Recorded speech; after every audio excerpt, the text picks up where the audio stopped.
Sakkhangdaba miyoi kharana gari thauba miyoi ama Furamle Meirapaibina kanhaure hairi. Police thinbiyu hairubada thau yaude hairakpadagi matomda halakhre hairi. Thaudok adugi matangda soklaba Kwakta Sepla Mina Bazar Ward number 3 dagi Ifam Basir Ahmedna ngasi ayuk fongdorakpagi matung inna ngarang Guwahati dagi Imphal yauraktuna man tharamlaba matungda mayum hanlakhibani hairi. Pung tararom tarakpada Fubala yaurakpada I-20 amuba machugi car ama thauраklaga gari khamnaba hairakhi.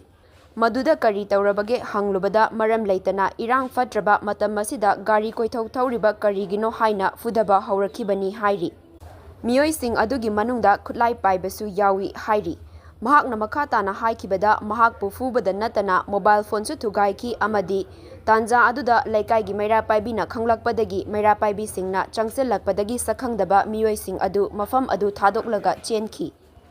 Tungda mahakna Moirang Police Station da changkhi hairi. Basir Ahmedna makhatana haikibada Moirang Police Station da changlaga thaudok adugi matangda complaint di kon na taurage mahakpu mayum yaunaba thinbiyu haibada gari thaudi yaudre thinbiyu hairagadi thau halo nathanta tapna chatlasu yani lambida security sing laigani hairakhi hairi. Maduda mahaksu sen yaudabagi mamanaba ama kauthoklaga gari adu thawalaga halakhibani hairi. Asigumba laibak thiba thaudok asi makhatana tawbiganu maram chadana mibu fuba asi laibak thibani hairi.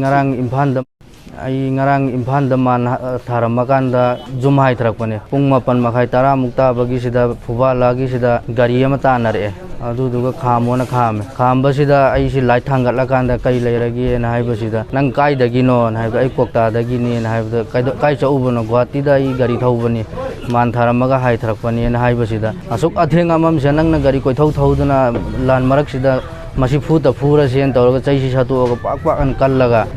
ahum duna ching tharakanda amaka isi thinba kawba tawre amana nongmai pairakanda lengbi yaroi hatuoda men tawraga tayar marak se kaujandan moina yam tamthina fure aidi sengna gyan jingau gre siren khalle du naklairakanda Meirapaibi silina imai pen jingdu chenthora akanda kaino na kanthokpa kan moisi chen khre do Meirapaibi singdun photo kapu masi karigino maralai tami furi sen haibde kanu tor Meirapaibi singdun aisi kanbirakpani natlamdraga ai ngarang si engna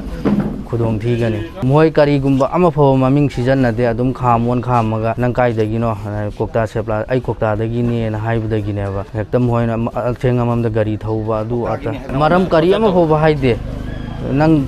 athengamam da gari thauri si karigino na hairaga pui moi kari ne I-20 ne amu bane moi dress ti kamanta moi dress si furit nabu amu balit li aduga khongrau nabu angau basu set pa yawi aduga adum amu ba pa basu yawi mafa masada khulai paiba ama yawi khulai paiba sinani aigi driver side ki thong si paira kan mana ching thari sai Moirang police da ai change aduga ai haije sar ai si chatpa kire sumaina tawraga moin phubi re en haibu kanda nang chatpa si kaino tawbani khoi gari gi thau yaude aduduna nang thau halo aduga nayam photin gen hai matam du da moina aigi phone su thugai bi rak padagi ai account da paisa yawi sar aduga cash ti yaude na haibu da adurdi nang ahing laigera natraga na ienga chatkera na haibu dagi ai khoi isawa ma chantri tabdo hange isau ai sengna jumde hai thaninge hayengam ko line chakadami na haibu da sidaidi kaisu tawraroi sigi gari gi da sinsabyar gi da 21 laibani adu da dum pau phau na tapna chatlo na hai ai tam na thau thra kan sinsabyar la la kan ai gari thauba ngamdadna imanaba ma Kwakta dai kaukhatla kan dai kaino tawhan ban Kwakta pho thawan ban hange mohoi complaint taw gera